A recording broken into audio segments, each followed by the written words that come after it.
महाभारत के दिव्य उपदेश।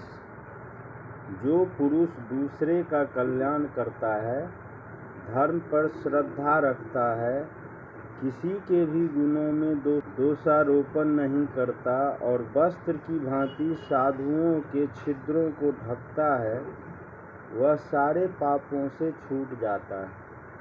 जो निरंतर काम, क्रोध, दंभ, लोभ और कुटिलता को जीतता है तथा अपने धर्म में संतुष्ट रहता है, वही शिष्ट पुरुष है।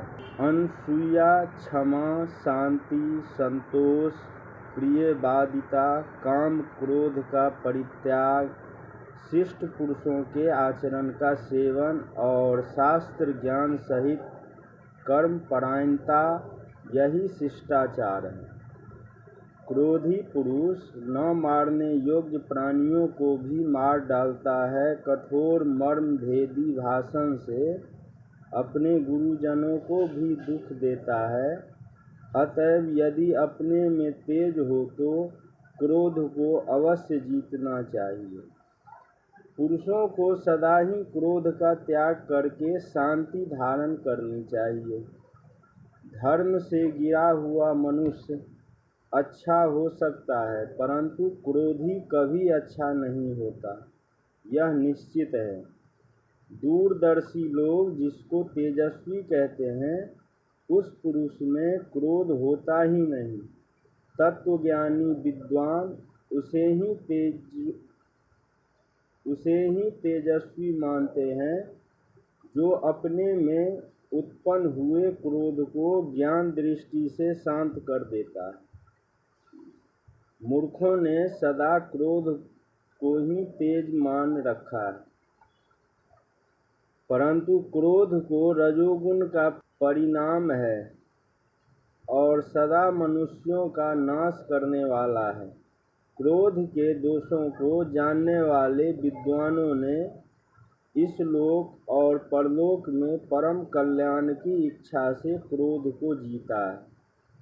पृथ्वी पर क्षमाशील पुरुष है, इसी से प्राणियों की उत्पत्ति, स्थिति और उनका कल्याण होता है।